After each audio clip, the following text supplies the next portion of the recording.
Good day, everybody. I'm very happy to welcome all of you to our 16th Pipeline Technology Conference. My name is Rana Al-Nazia Boulos from the EITEP organizer team. The African continent possesses a remarkable natural gas resource base, offering a reserve to fuel decarbonizing economies worldwide, as well as domestic industries. Numerous cross-border pipeline projects have been proposed in the region or are already in planning now. In our today's session, the African pipeline market, we will get to know more about the situation in Africa, hosting 4 experts from the region. Kindly allow me to introduce you the session chair, Olugbenga bin Adebayo, who was the head pipeline and flow lines in Shell Nigeria, and now is based in Calgary, Canada, working as a consultant as WhetEdge Consulting. Last but not least, allow me to give you a very important information, please, that this session is a teaser for a planned online conference which EITEP Institute is planning for this year. We're gonna, of course, introduce the exact date during the next weeks. And the planned online conference and exhibition is dedicated for the development of the African infrastructure market. Now, the plan is yours, Ben. We're happy to get to know more about this session. Yeah, thank you, Rana. It's a pleasure to be here. Africa is home to 1.2 billion people. It has a landmass of 30 million square kilometers. And if you can imagine, that's the size of China, the United States of America, and Europe all combined. Yeah. And it has, a GDP of 2.6 trillion US dollars. Africa is largely misunderstood for many reasons. It's been called a dark continent. People say Africa is overpopulated. There are many myths. I mean, you can imagine that China, the US, and Europe have a combined population of 2.5 billion people. Africa has 1.2 billion people in the same landmass, 30 million square kilometers each. Yet, Africa is said to be overpopulated. So we hope that this section will help us to dispel some of the myths. Many people want to invest in Africa, but these myths prevent people from investing in Africa. So once again, welcome to the Africa Pipeline Market segment of PTC. It's the second plenary session and the first of its kind, and we hope that this will continue to happen every year at PTC. So your feedback is very important to us. Please ask questions and give us feedback. So without much ado, I'm going to introduce 3 wonderful panelists. These individuals will speak for about 40 minutes. The videos will come one after the other. They will speak one after the other, 3 of them. These individuals, their CVs are on the platform, on the PTC platform. So please go there to check them out. The first speaker is Amine Idriss Adoum. Amine is a director of program delivery and coordination at NEPAD. NEPAD is the new partnership for Africa's development, which is the economic development arm of the African Union. As you know, the African Union is an assembly of the heads of state and government in Africa. So NEPAD was founded in 2001. Amine will be talking about water. What are the opportunities in water? And he's speaking from South Africa. The second speaker is Izebe Egwaikhide. He's a consultant at Egwaikhide Consulting. He was formerly vice president at E.ON Rogers, Germany, and was managing director for E.ON Rogers in Nigeria, an electrical engineer by training, and he'll be speaking from Germany today. And then the last but not the least speaker is Ogagbano Adejo-Ogiri. You can call him Oga. Oga is the executive secretary of ALDG, Association of Local Gas Distributors in Nigeria. He's an engineer by training and has extensive experience with Shell and Axela in Nigeria. He'll be speaking from Abuja today. So I want you to sit back and listen to this presentation, and then afterwards, we'll come back and then take your questions and answers. Thank you as you take a listen.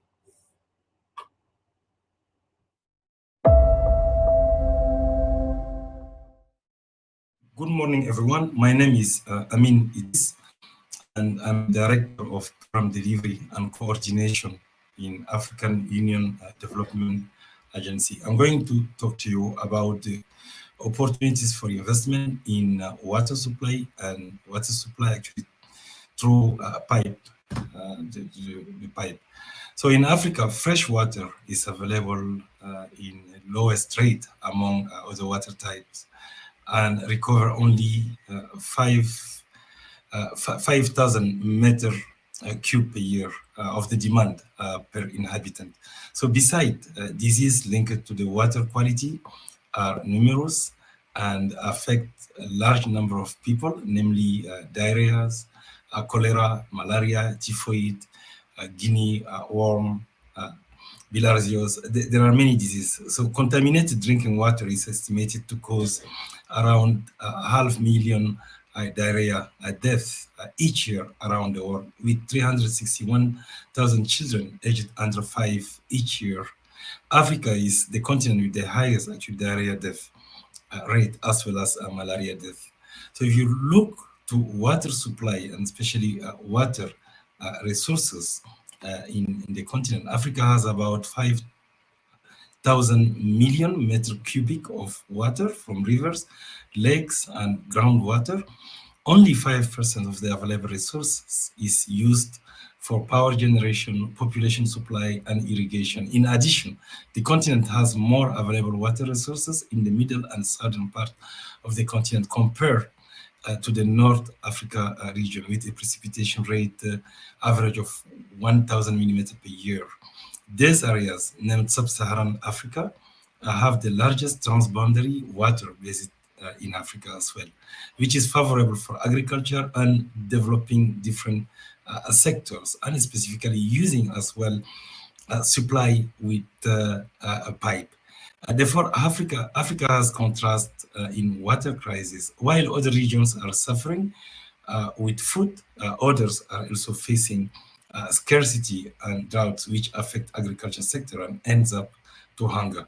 So in terms of drinkable water access, let me tell you that despite the richness of the continent in water resources, access to drinkable water is still behind compared to the rest of the world, especially in the Sub-Saharan Africa region. The rate of access to drinking water has improved significantly in the north, exceeding 80% in 2018, according to the World Bank data. Meanwhile, this situation is stagnation in Sub-Saharan Africa. The northern part of the continent represents the arid zone, which less surface water available. Most of the water demand in this zone actually, is fulfilled by accessing to groundwater and transportation through pipe. So most of the Sub-Saharan countries do not have appropriate surface water with high quality ready to be utilized. According to the World Health Organization, over 40% of population in Sub-Saharan Africa do not have access to safe drinking water. Survey conducted in more than 45,000 face-to-face interview in 35 African countries between 2016 and 2018 revealed the majority of Africans living with unsafe water and sanitation services.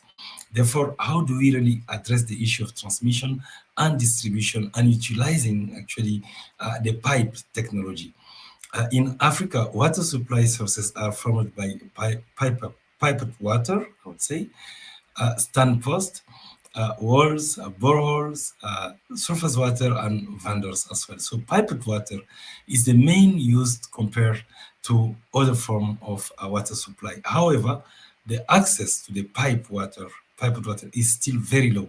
It represents only 39% of the urban population access in sub-Saharan Africa, which means that you have 60% of Africa urban population which still actually need to access to water using pipette technology. To access to the clean potable water, World Health Organization have recommended that many households in the sub-Saharan region to connect boreholes and wells water resources, which have actually less microbial quality with a rate of access to 24% each. But besides, majority of African countries have to go outside their compound to get water. They have to do it actually manually. More than 8 out of 10 citizens in Uganda, for example, 80% or 87% of the population. Niger is 84% of the population. Malawi, 82%. Tanzania, 81% are still collecting water outside their houses. That practice affected the water quality along the chain of collect and make difficult for disease prevention in Africa. So therefore, I think with the current status of water transmission and distribution in majority of sub-Saharan African countries, access to drinkable water through pipette technology is still actually a huge challenge and a huge potential, a huge actually business opportunity, I would say. You see.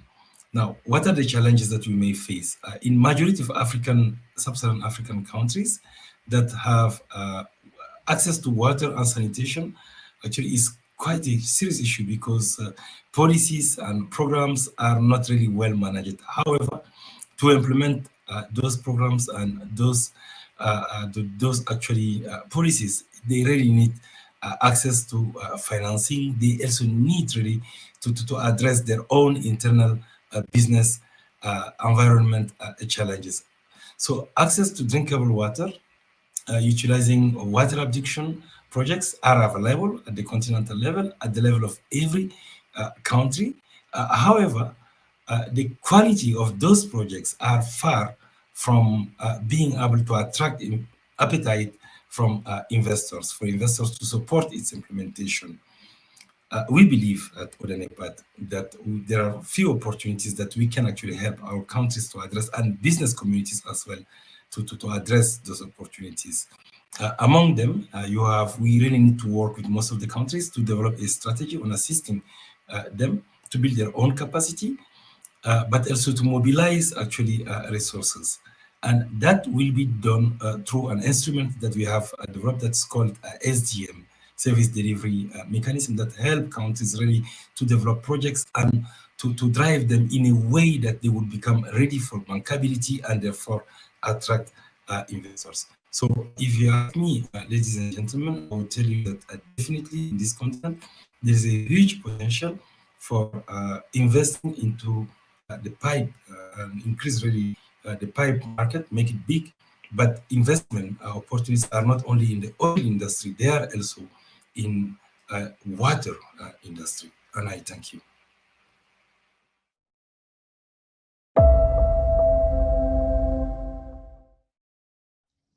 Hello to you all, and thanks for having me on this conference.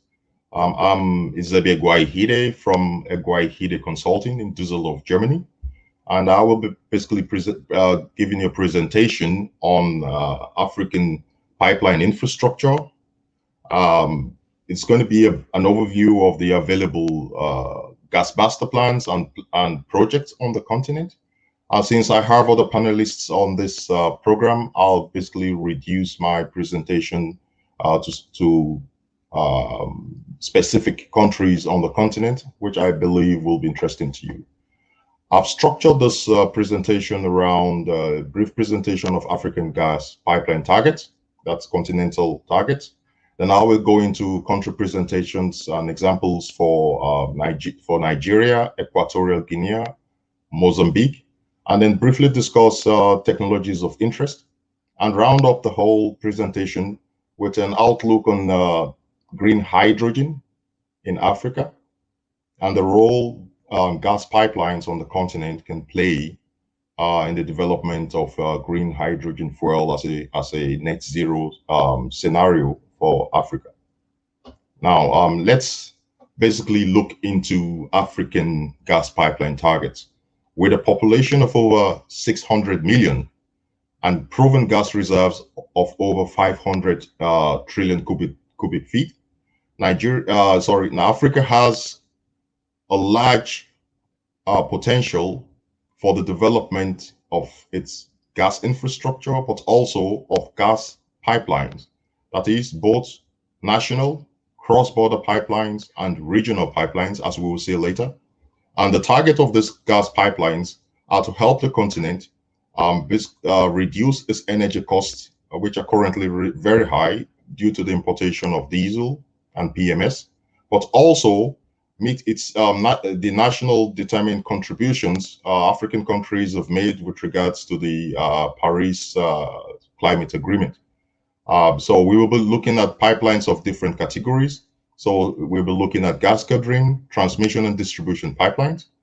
And to round this up, I'll basically also look at a green hydrogen outlook in Africa with regards to the African continent, as will be presented later, because we believe green hydrogen holds high potentials for Africa due to Africa's potentials for both solar, wind, and hydro power, all green technologies.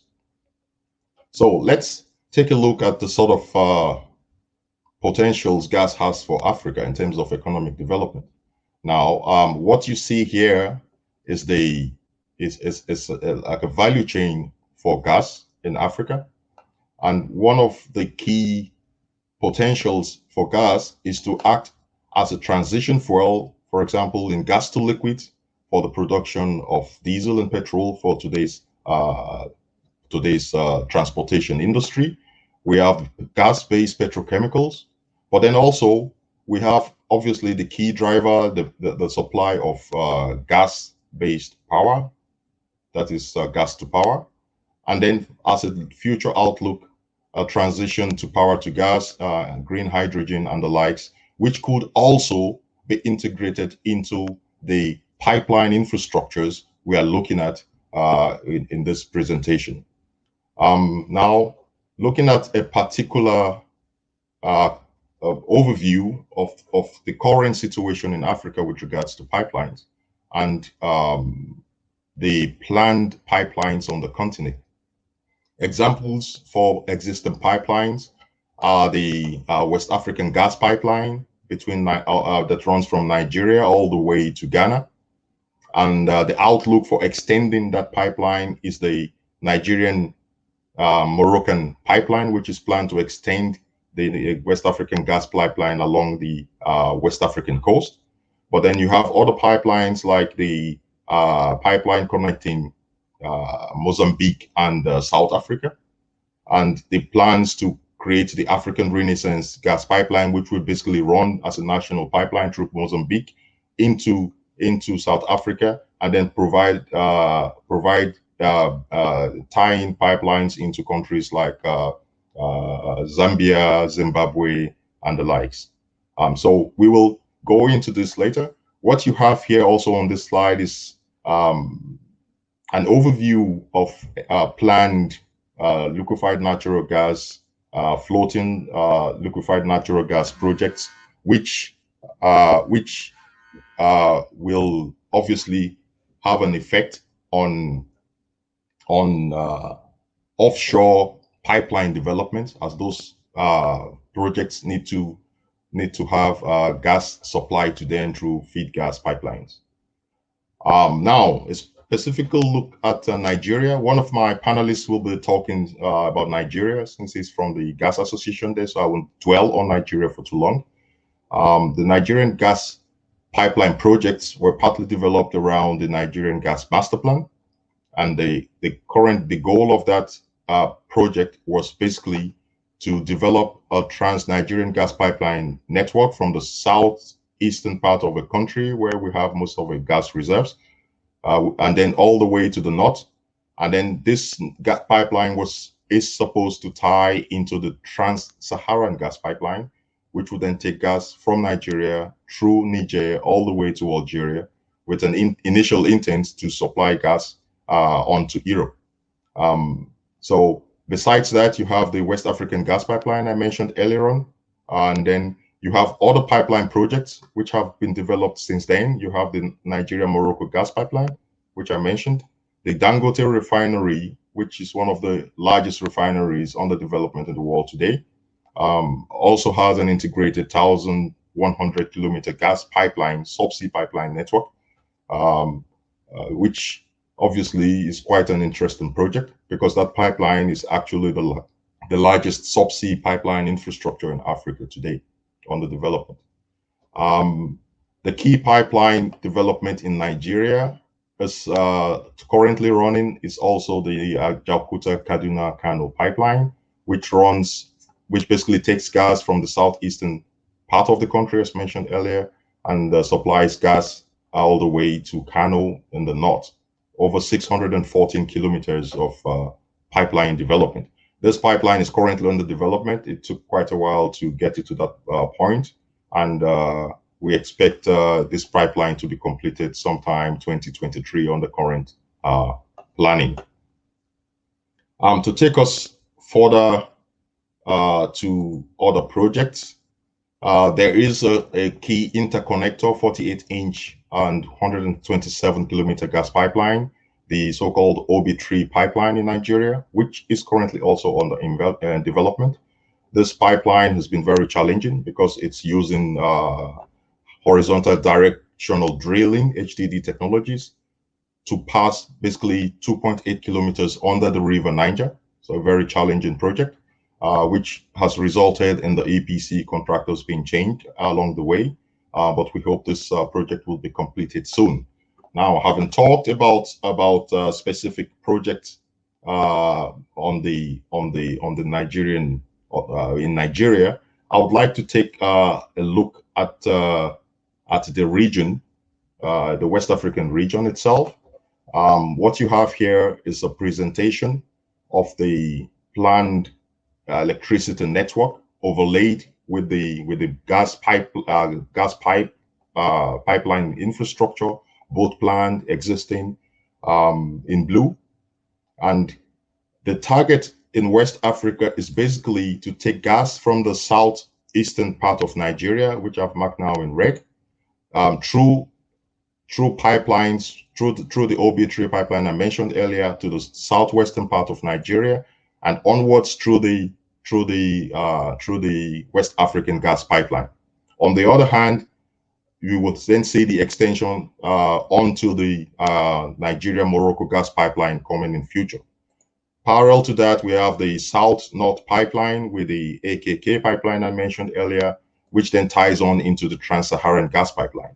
Now, this is the Nigerian look to this. Besides this Nigerian aspect, we also have new gas discoveries in Ghana, which could be tied into this. And then in Equatorial Guinea, we have a mega gas hub development on the ways, which looks to bring in gas from Nigeria, Cameroon, that's offshore gas from Nigeria and Cameroon, and feed those gas resources into existing LNG and methanol projects in Equatorial Guinea. But that also opens an opportunity for more corridors, more gas corridors in the Western African and Gulf of Guinea region. So I'd like to move away from West Africa, give you a brief introduction of the project in Equatorial Guinea.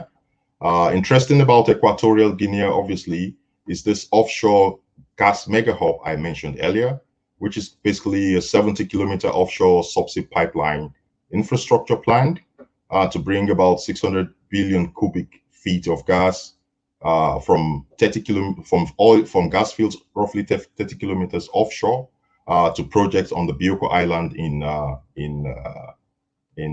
Equatorial Guinea.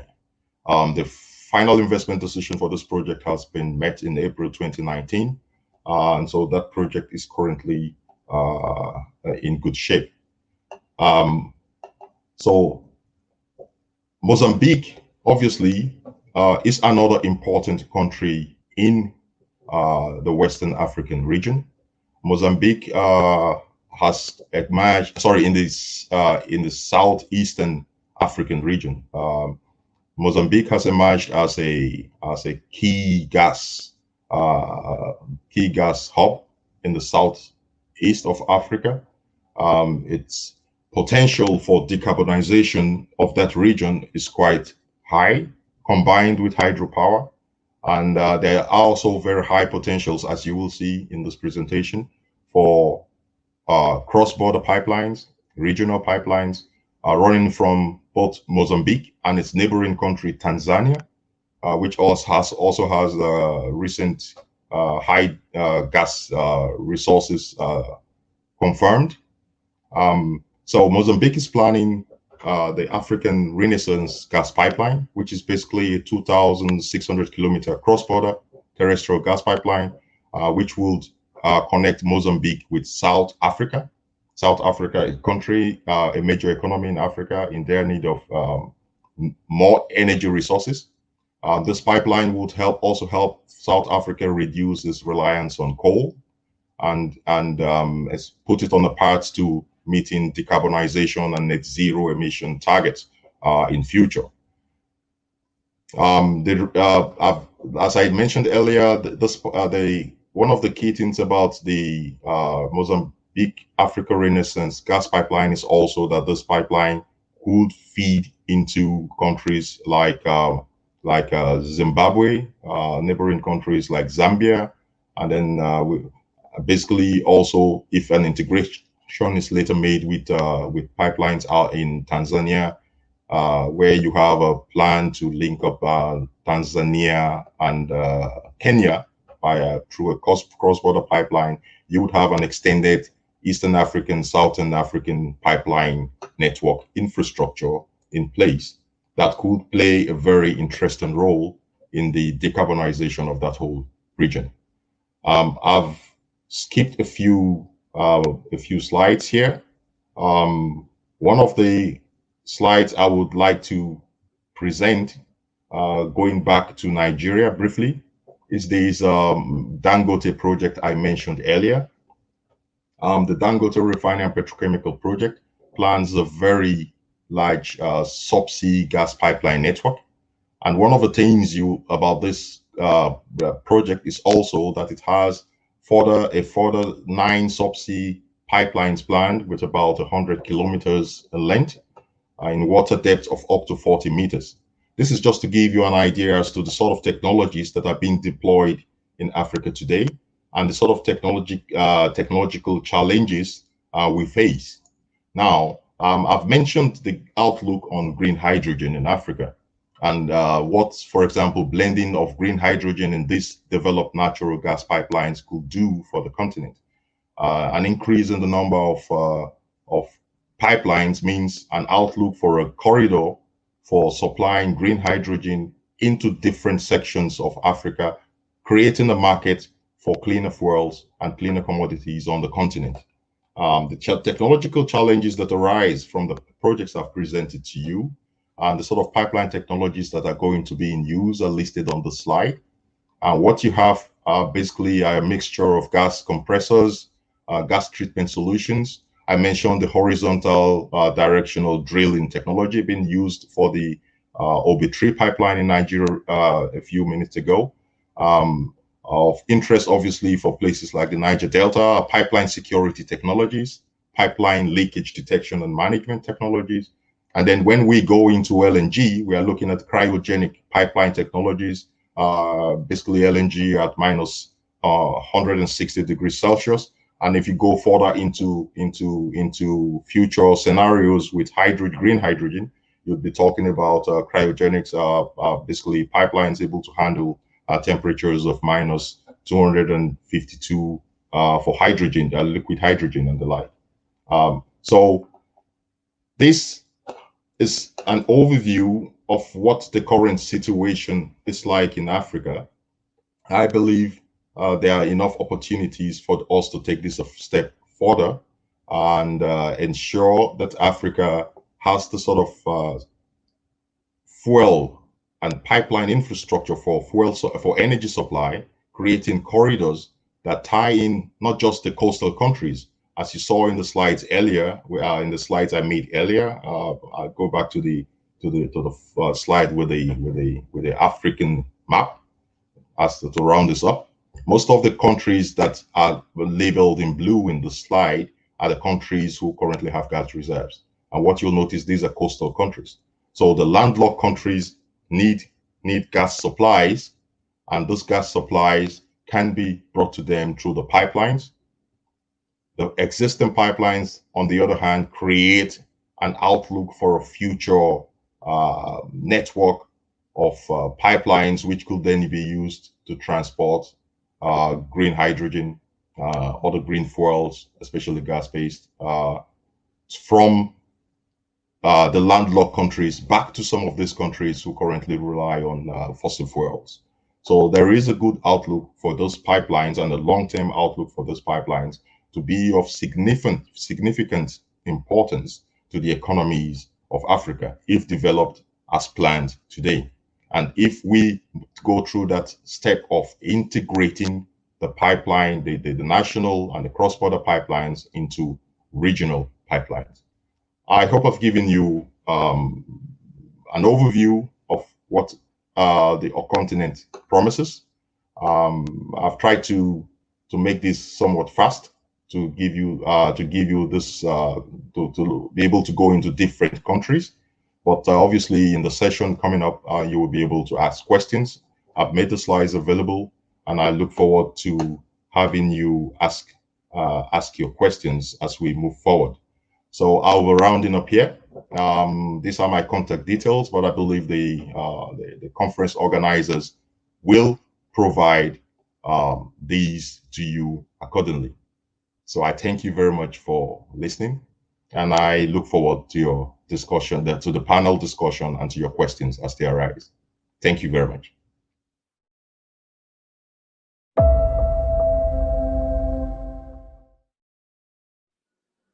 Good afternoon, distinguished ladies and gentlemen.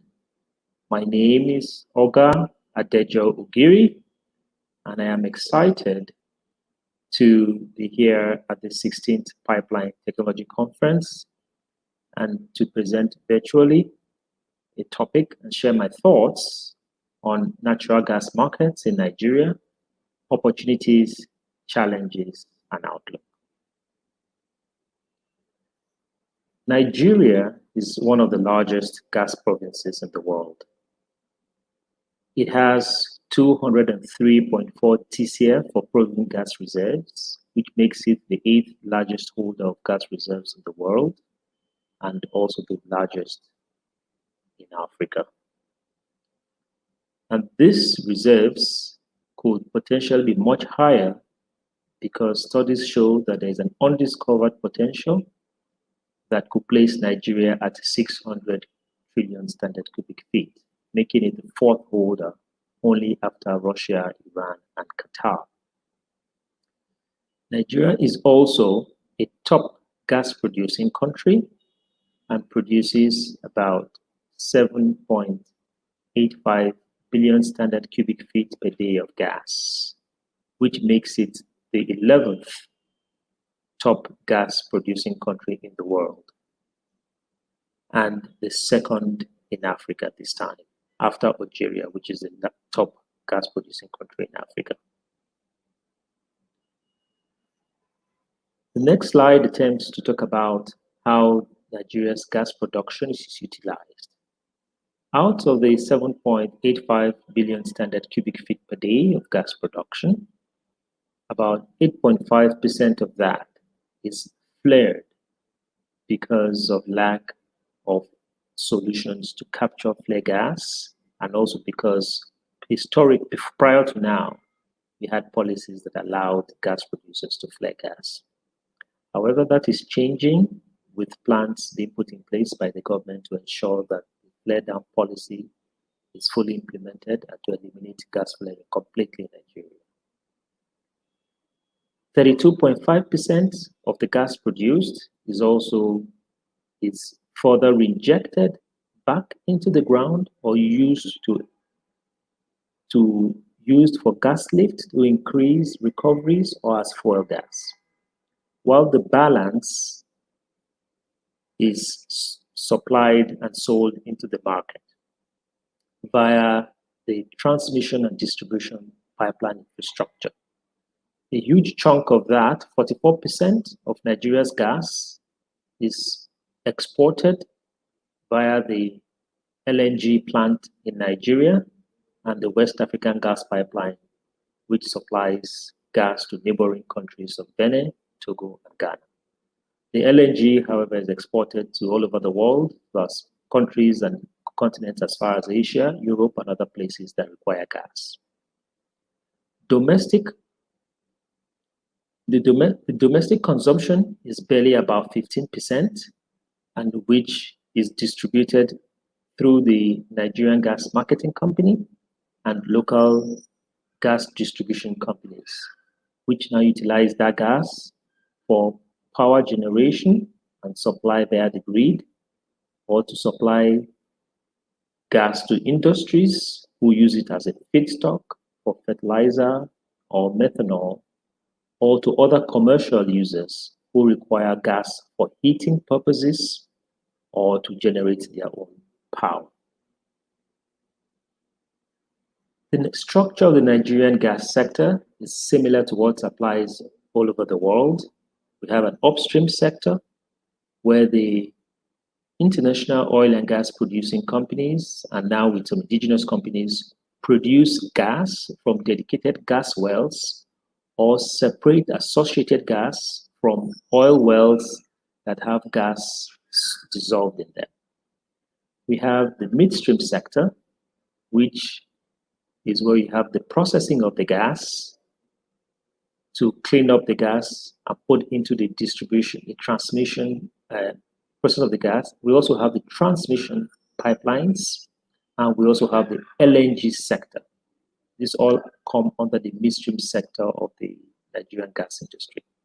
And then we have the downstream sector, where we do wholesale and retail distribution of the gas to the various end users, people who now utilize the gas either for power, for heating, for industrial applications, or any other end use of the gas. I had mentioned earlier that only 15% of the Nigerian gas production is utilized in the country. And a key reason for this has been the limited pipeline infrastructure, which has inhibited the development of the sector.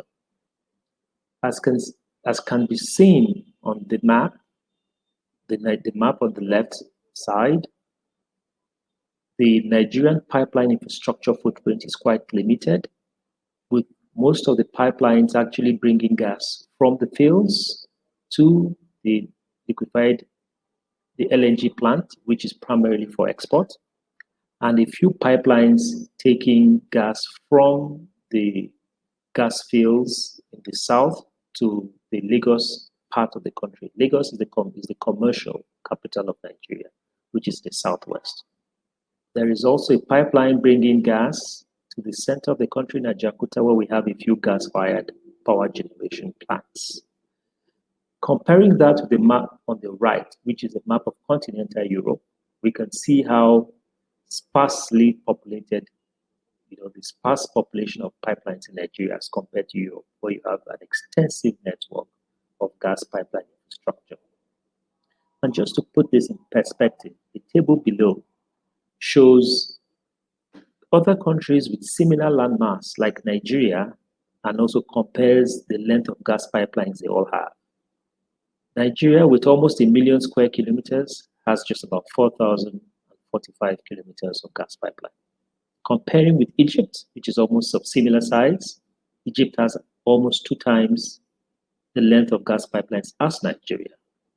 Comparing with Pakistan, which is also of similar size, Pakistan has about 3 times the length of gas pipeline as Nigeria.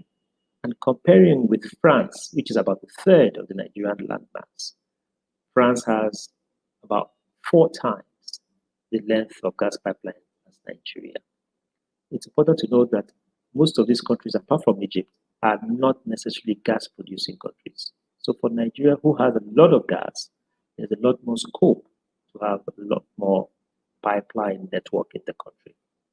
And I have just shown the United States just for benchmarking. The US is 10 times the landmass of Nigeria.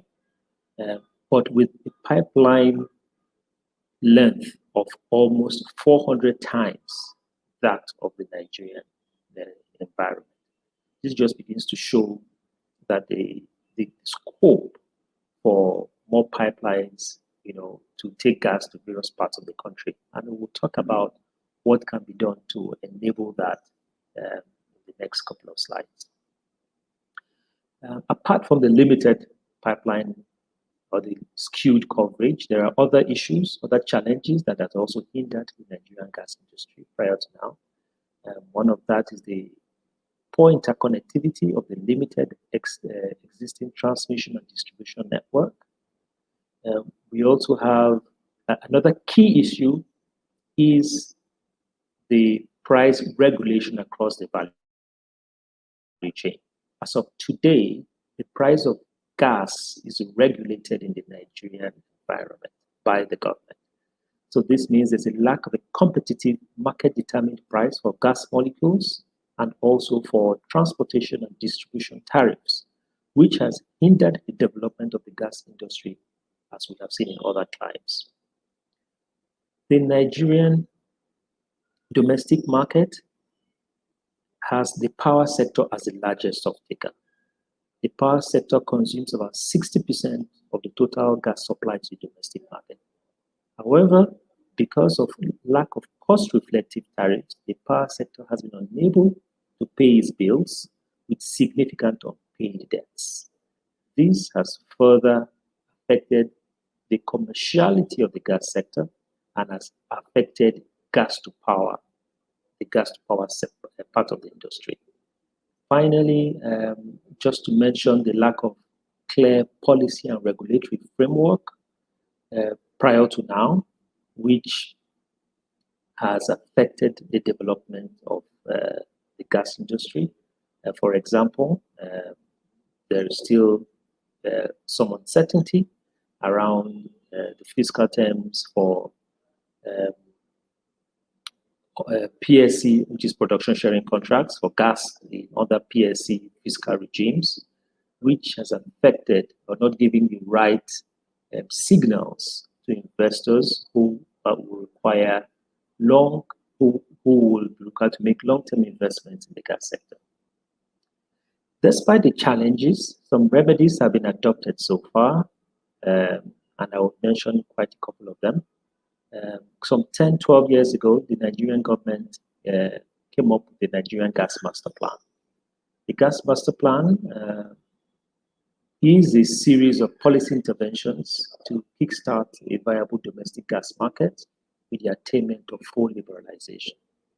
It imposed a domestic supply obligation, a mandatory domestic supply obligation on gas producers, came up with a pricing policy that was to help transit the gas sector from an era of low prices to near cost-reflective prices, and also came up with an infrastructure blueprint, which was to help build out required infrastructure or identify necessary infrastructure to be built out to help develop the gas industry.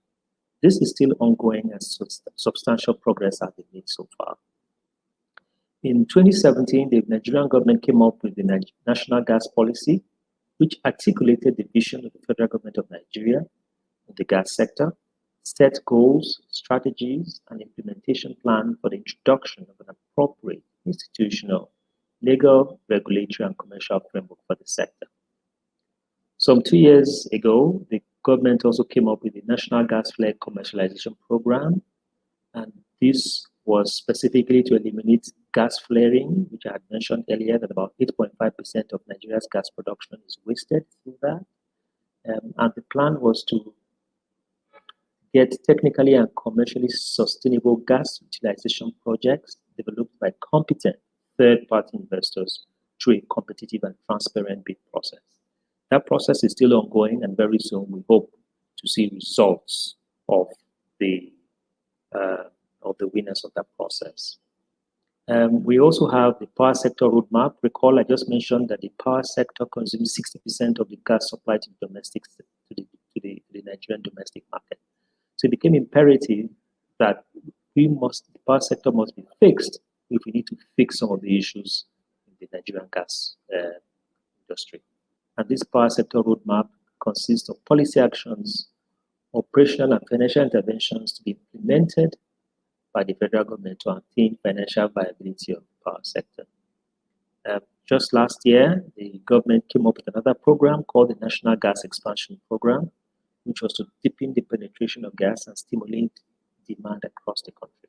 A major focus of this program was the use of virtual pipeline technologies such as the compressed natural gas and the mini LNG or small-scale LNG as we call it, to expand gas supply and take gas to areas that traditional or conventional pipelines may be uneconomical to reach, and to encourage the switching of automobiles to run on gas, which is called autogas, or other prime movers like gas generators or things that require energy.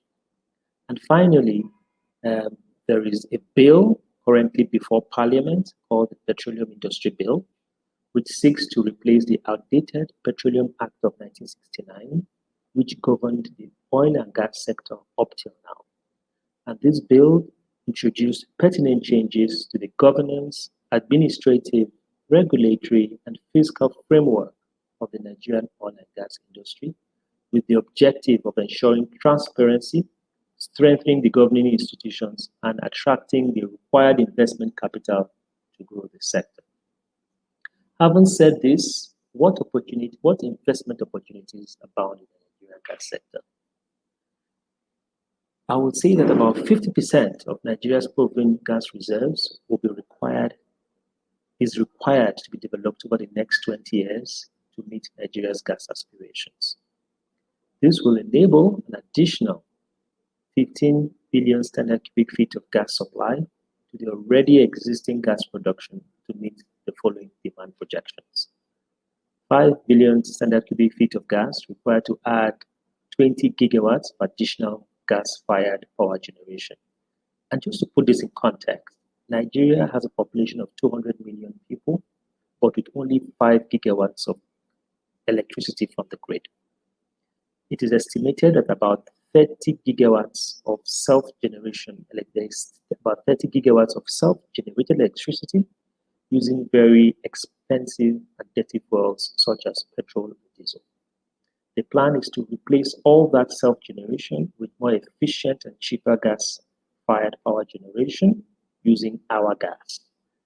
And if you even use the rule of thumb of a 1 gigawatt per million people, which is what people say for industrialization to happen, then you can begin to then Nigeria with 200 million people should actually be looking at close to 200 gigawatts of electricity, and this just points to the opportunity inherent in gas to power generation, the opportunities in the gas to power sector in Nigeria. And Nigeria, as I mentioned earlier, also is currently an LNG exporting country with 22 million metric tons per annum of LNG capacity, and the third with the train currently under development, which will take it to 30. Nigeria aspires to remain a leading producer and exporter of LNG, and their plans and the aspiration is to add another 30 MTPA for export over the next couple of years. This will require an additional 5 billion standard cubic feet of gas for that. And also, another 5 billion standard cubic feet of gas will be required for additional supply for regional export through the WACP, I mentioned earlier, the supply to neighboring countries. And there's also now talks with the government of Morocco for an extension of that pipeline to Morocco. There have been talks around the Trans-Saharan gas pipeline for years now. And so if all these plans come to fruition, with the new gas-based industries and increased demand for domestic consumption in the commercial sector, we expect to see an additional 5 billion scf per day of gas here in this space. So what is the size of these investment opportunities? The funding requirement to develop 100 TCF of gas using an estimated $1 per TCF cost of upstream production and processing costs comes up at $100 billion. From our estimates, Nigeria requires about 3,000 kilometers of gas transmission pipeline to reach various regions of the country. And if we use a rate of about $4 million per kilometer, about $12 billion will be required just to build out gas transportation infrastructure. In the gas distribution space, there is need to further develop city grids and gas distribution networks to take gas to various end users scattered around in the various cities in Nigeria. For the 10,000 kilometer development, we anticipate a 10 billion funding requirement at a $1 million per kilometer cost.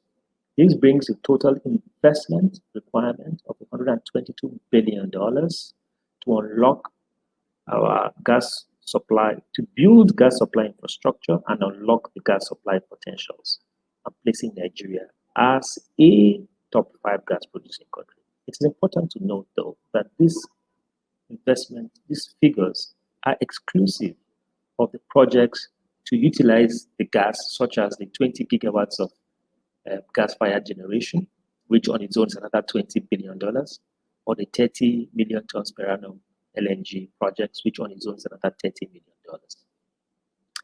And just to show what the pipeline investment opportunities, a pictorial view of pipeline investment opportunities, the dotted lines here show the planned pipeline opportunities which have been identified, planned pipeline projects which have been identified under the infrastructure blueprint of the Nigerian Gas Master Plan. And as of today, only 2 of them are under development. The light blue dotted line in the south is currently being developed and hopes to be completed by the end of the year, while the purple line from Ajaokuta to Kano was recently awarded by the federal government under the PPP scheme and is currently ongoing. All other dotted lines are potential opportunities for investment opportunities, or potential pipeline of investment opportunities in Nigeria. And just sharing some perspectives around the African continent, there's also opportunities to expand the West African gas pipeline all the way to Morocco, as can be seen on the left of the screen. There's also the 4,400 kilometer trans-Saharan gas pipeline connecting Nigeria all the way to Algeria, and then linking up with the Algerian pipeline system, which connects all the way to Europe. In Southern Africa, the pipeline of investment opportunities like the 2,600 African Renaissance pipeline project, connecting gas resources in Mozambique and bringing it down to South Africa, as well as the 1,800 Tanzania to Uganda pipeline. So in conclusion, Nigeria is blessed with enormous gas resources and has the potential to be the top 5 gas producing country. A couple of challenges have historically hindered the gas industry from realizing these potentials, but as of today, there's renewed focus via government policy and regulatory reforms to unlock this potential, and significant opportunities abound in the gas pipeline space for willing investors to take the bet on Nigeria. I'd like to stop at this point and will be willing to take your questions during the question and answer session. Thank you so much for the opportunity and for listening to me.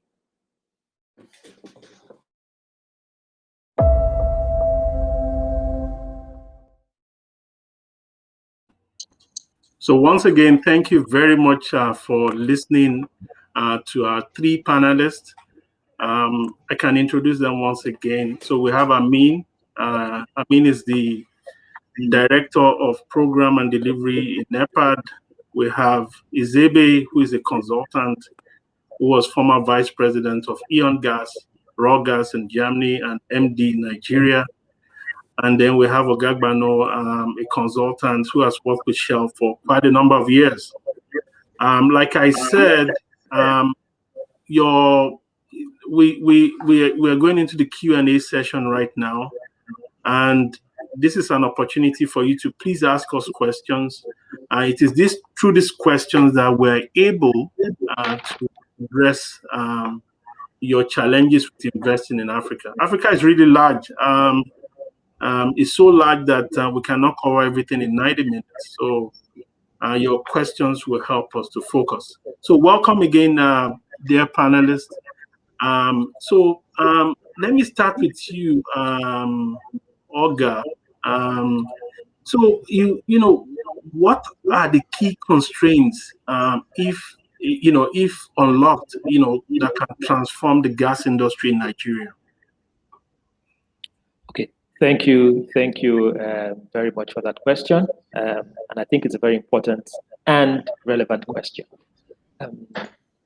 As I mentioned in my presentation, the Nigerian gas industry operates under a regulated pricing regime. That means that gas prices and also infrastructure tariff are currently regulated and set and determined by the government authorities. And that has impacted the sector because it has not allowed competition, and it has not allowed, and also created the kind of certainty which private investors require. A shift from this pricing approach to a more market-led, willing buyer, willing seller approach, where the market determines, the pricing, has significant potential to unlock the sector, to create certainty, to create stability, and to allow, invest and give the confidence to investors to bring in their money, knowing that not one government policy will not can just determine or just make their project sub-economic. So that is a very key constraint, which I believe can transform the Nigerian gas industry. But I think I also want to add a second one. And like I mentioned in my presentation, the Nigerian power sector, it's the largest consumer of gas in the domestic market. It consumes about 60 to 70% of the gas, supplied in the domestic market. So, however, the power sector has many challenges. It has liquidity challenges. It's unable to pay its debts, and therefore it cannot pay. There is not enough cash flow flowing to the gas suppliers. Resolution of the issues around the power sector, which has to do with cost-reflective tariffs, ensuring that there's the right investments in the transmission and distribution infrastructure, reducing the collection losses, will all position the power sector to become a very bankable off-taker. And with that, it now creates the right incentive and the right signals to investors to also develop the industry, not just for export, but also for the domestic sector, which can transform. And just to add here, I mentioned that there is close to about 30 gigawatts of self-generated, power in Nigeria. Today, we get about 5 gigawatts from the grid. So there's a potential for the power sector to grow by a factor of 6 times once we get all this right. And that means that is a 6 times growth in gas supply. So power sector resolution and also solving the issues around pricing regime can significantly grow the Nigerian gas industry.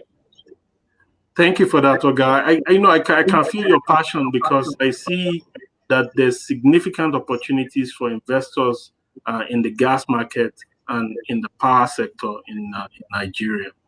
I have a question from Paul Wonders. Paul is asking, I'm going to ask you, Izebe, to please provide an answer to this. It is not about gas, but about the more unpopular oil.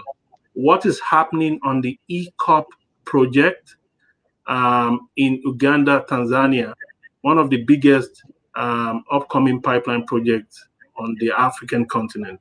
And that's the East African pipeline. That's the okay.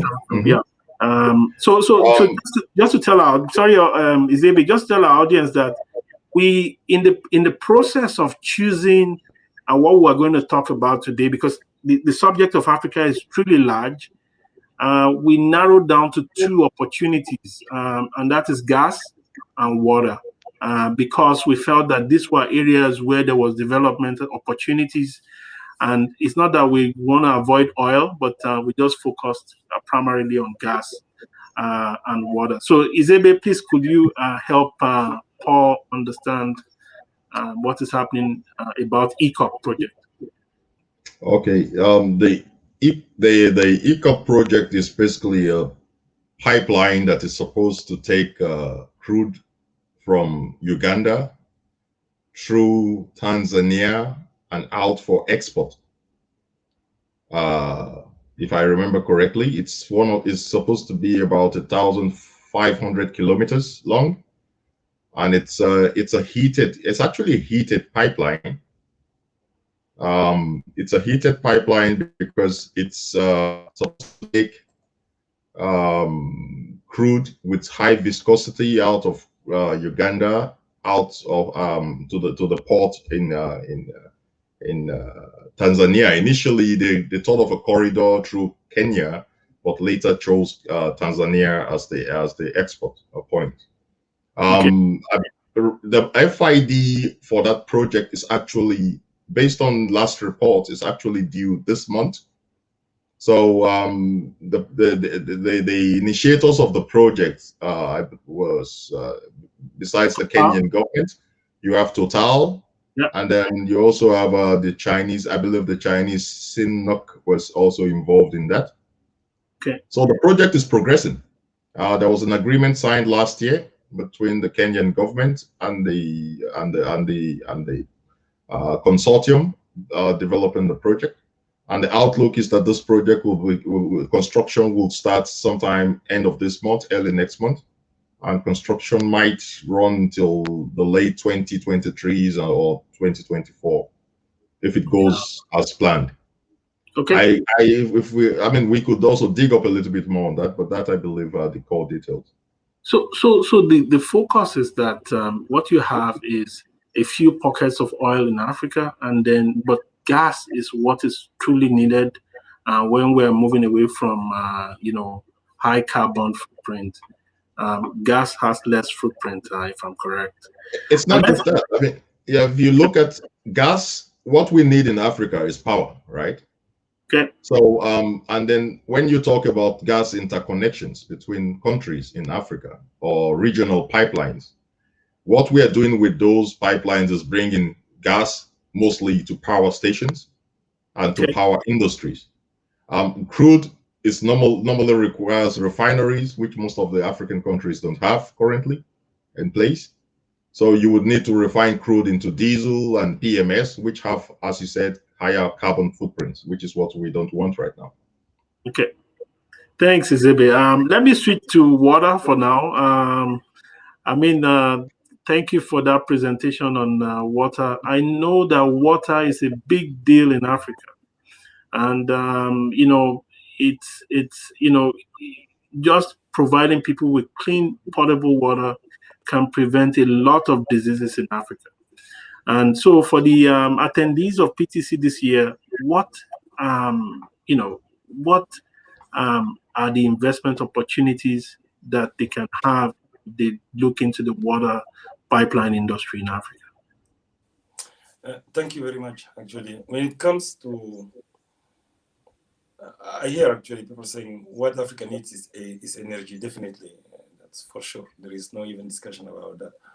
But we usually forget that what Africa needs is also potable water, drinkable water, and everywhere. And if you look the geography of the continent, there are numerous places that don't necessarily have aquifer from which they can actually produce and distribute potable and drinkable water. The best example is the Gauteng region in Johannesburg, where they import the water from Lesotho using pipe, right?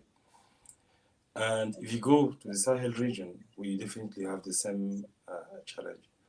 Even North Africa is another good example. So the distribution of the water resources is not equal in all the continent. Therefore, solutions are being built to help governments, to support governments to imagine actually solutions and technology. And one of the technology that we are promoting is the utilization of pipe to really transport water from where it is available to where it is actually needed. Now, obviously, it does not look like this is a sector that will interest investors and I would say private sector definitely, because we all think that water distribution, potable water production and distribution is the duty of the government. But we here at NEPAD, we believe that you can build this kind of infrastructure alone as a government. There are many African governments that don't necessarily have the resources, and they can even hardly borrow. Why? Because most of the water projects that we have so far, just in terms of production and distribution, they lack two qualifications. Number one, they are not actually well designed, and number two, they are not perceived as bankable.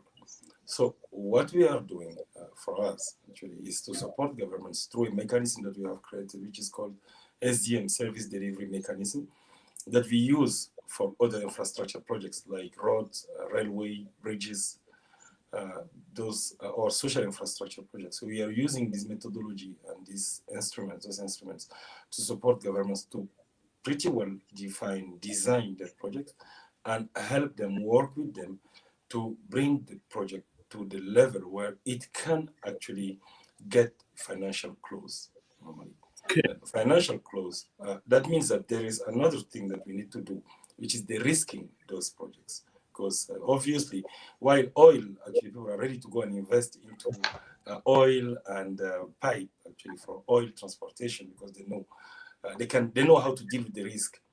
Other infrastructure projects, people have no idea about how dealing with the risk or the perception of risk that Africa represents. Thanks. Thank you for that. Really interesting one. So NEPAD, right? Are there? I mean, so I'm looking at PTC attendees. In the PTC conference, we have operators, we have service industry, we have students, journalists, all parts of the industry come to PTC, entrepreneurs, policymakers, government regulators. So in terms of what individuals and companies can do in terms of water, is there like a funding for investors if they want to invest in Africa? Is there something that can help for water development? Yeah, definitely. There are two ways actually, or I would say two subsequent ways. First, we have defined with the governments, African governments, what we call the PIDA PAP2, which is the PIDA Program for Infrastructure Development in Africa. PAP, which is the PIDA Priority Action Plan, for the decade 2021-2030. So there is a list of about 70 projects, big projects, all of them infrastructure projects, and some of them about 5 or 10 actually are huge water projects. That include definitely as well the utilization of pipe, right? So I would invite them to consult those ones. That's number one. And secondly, we have an instrument internally at NEPAD. Once an investor is interested to work on those projects and to connect with governments, we facilitate the process. That's number one. And we work with the investors and with the government to handle one of the most critical part of the investment, which is the project preparation, and not even the project preparation, which is basically the pre-preparation, because that's the main problem in Africa when it comes to infrastructure projects. So we handle the pre-preparation before we move into the pre-preparation. So, and we have actually with our partners, the African Development Bank and other multilateral financier, we have facilities that we can actually utilize to support the governments and the private investors to run this step, and so to bring the project to financial close. Therefore, investors can take it forward. Thank you so much, Amine. So I want PTC attendees to know that one of the value in this session is that you are meeting the panelists. You can set up engagements with them, 5 minutes, meetings. If you are having difficulties in unlocking or entry into an African country, these panelists are also here to, support you and find a way to, help you gain access to the African market as well. So Oga, I come back to you. So Paul has also asked about the LLOC project in East Africa. I think the general idea is around, just why gas? Why is gas becoming? Why have we identified gas as a growth opportunity for Africa? Why not Okay. oil? Yeah. Thank you once again for that question. So I think the first thing to say, there has been a lot of discoveries, a lot of gas discoveries on the continent. I think at the last count, about 22 African countries, out of about 50 plus, now have substantial gas reserves. That's from just a couple of years ago. So a lot of discoveries. And secondly, Africa is also energy starved. And gas is a primary source for power generation, can be also a primary source for powering the continent. So on one side, there's a lot of reserves, there's a resource, and on the other side, there is a need for that resource. So I think that has brought gas to the fore, right? That's one. And two, in this era of decarbonization, I mean, in this era where we're talking about, reducing emissions and, carbon footprint, reducing carbon footprint. Gas definitely has a lot less emissions compared to oil. So, in fact, gas is seen as a transition fuel, until we get to that ideal fuel with zero carbon emissions.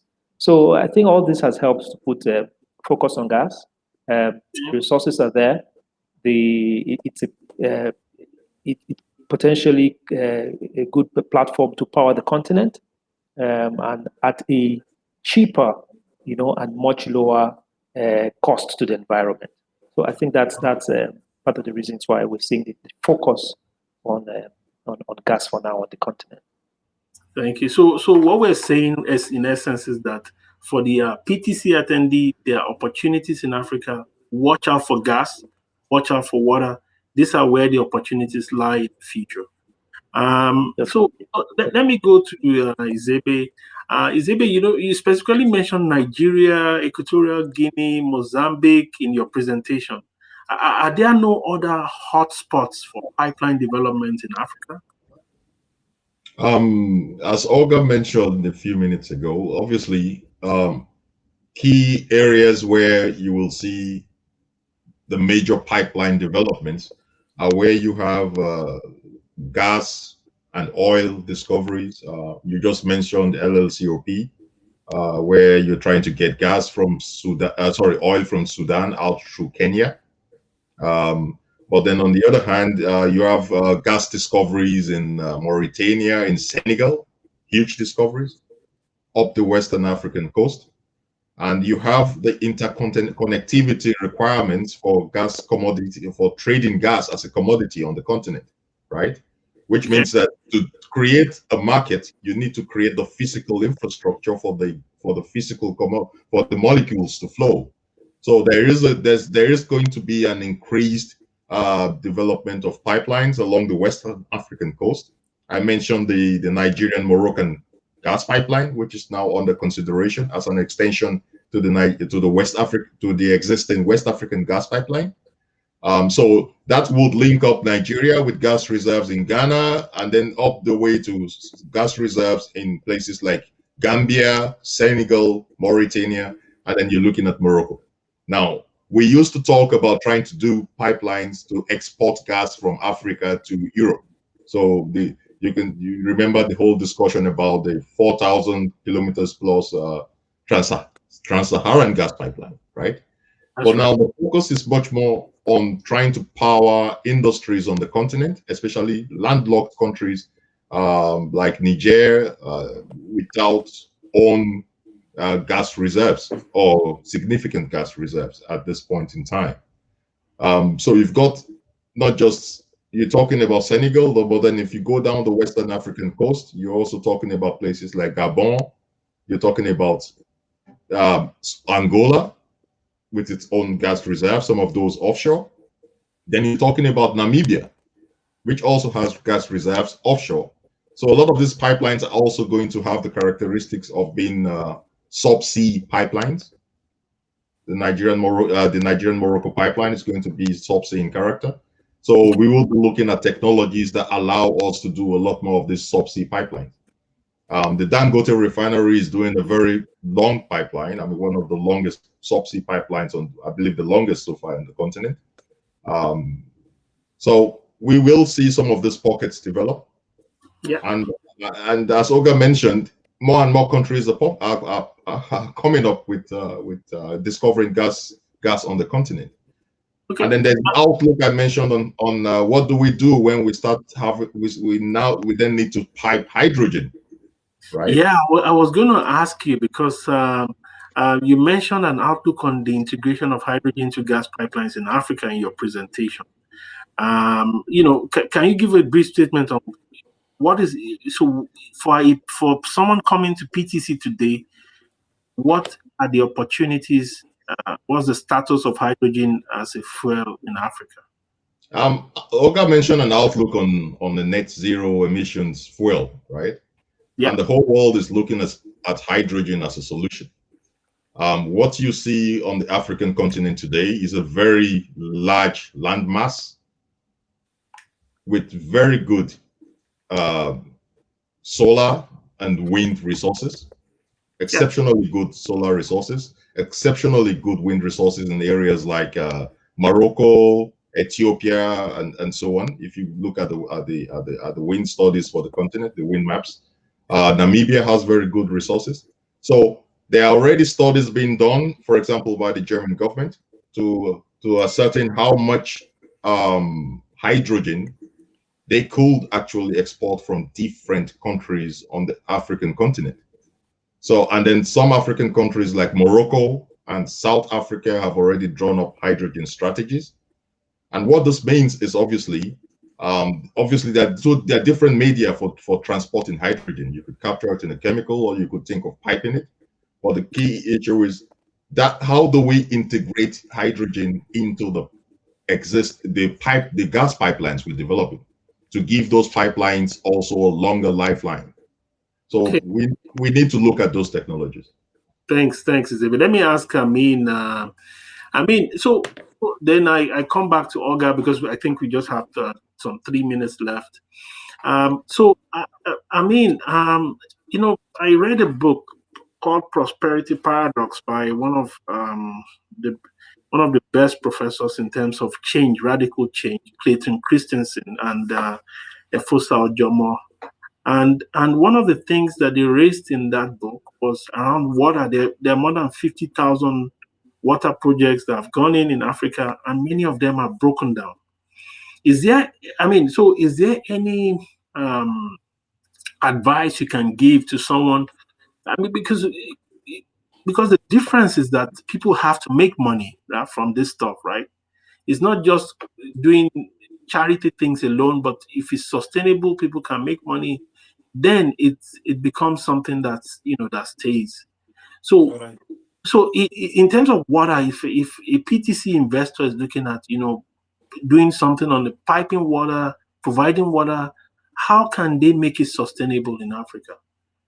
All right, I think you gave the perfect example, and what he actually means to say is that those projects that failed were not private projects; they were NGO projects, charity projects, government projects, basically.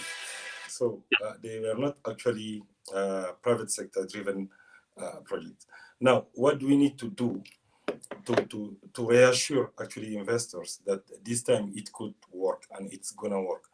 That's the reason why we have those instruments, the SDM, Service Delivery Mechanism, that we really do take investors and governments, project or initiators, and the entire value chain of the project management, step by step, to build the institutional capacity, to identify the risk and reduce the risk, and then to manage the risk or the ongoing risk, especially most of the risk in Africa are political and institutional risk, right?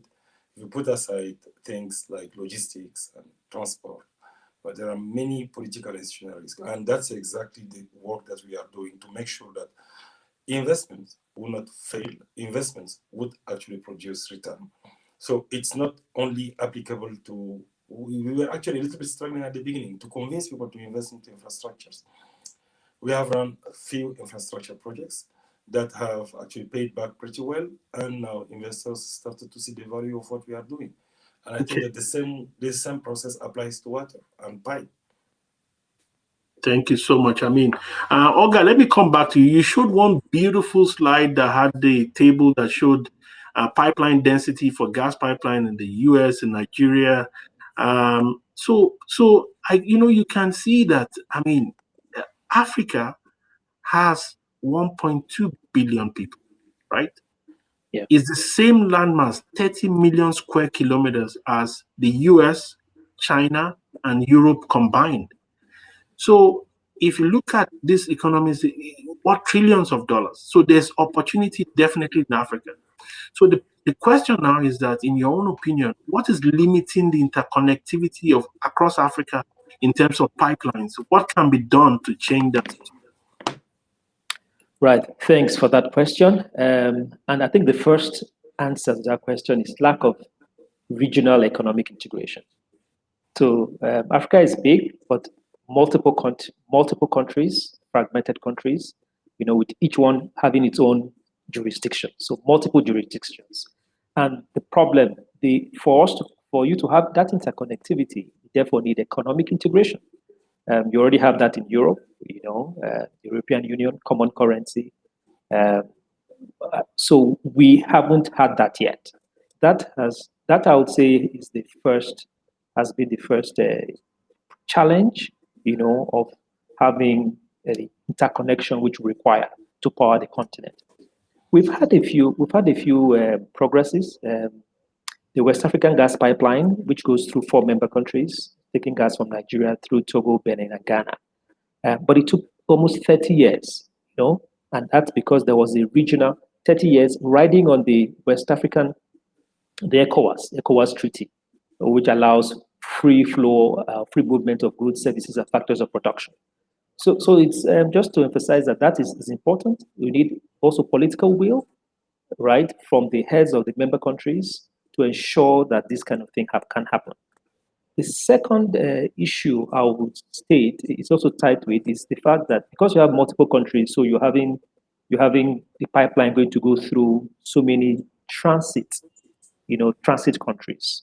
Okay. And then the issue that you now have issues of risk, either transportation risk or security risk, especially if there are areas where with security concerns. And I think that has been one of the issues that have been raised with the Trans-Saharan gas pipeline, passing through some very sparsely populated areas, volatile areas. So, but I think with the coming of the African Free Continental Trade Agreement now, we'll begin to see a lot more traction along that lines. So I think there is some hope on the way. We expect things to move. We expect the kind of regional cooperation we're seeing among member states, countries. We will see a lot more interconnection, and also what we're now also beginning to see the regional power pools that have been set up, where you can trade electricity among member countries. I think that will also help. That will also enable the kind of interconnectivity of infrastructure and eventually energy infrastructure to provide energy for the continent. Yeah, so thank you, Olga. We've run out of time. The subject of Africa is always very interesting. It's one thing I'm passionate about, and I want to encourage PTC attendees this year that there are opportunities in Africa, despite the myths, despite the misunderstanding. If you look closely, there are opportunities to invest in Africa. And like I said at the beginning, the panelists are available. Their contacts are there. If you need to, make market entries in Nigeria, in South Africa, please reach out to the panelists. They are always open and ready to take your questions and to support you and to provide guidance. You can also reach out to me. I've been a part of PTC for quite a while. Thank you so much. We have come to the end of the Q&A session. I'm going to hand over to Rana. Thank you once again. Yeah. Thank you, everybody. Thank you, Ben, and all the panelists for this very interesting discussion indeed.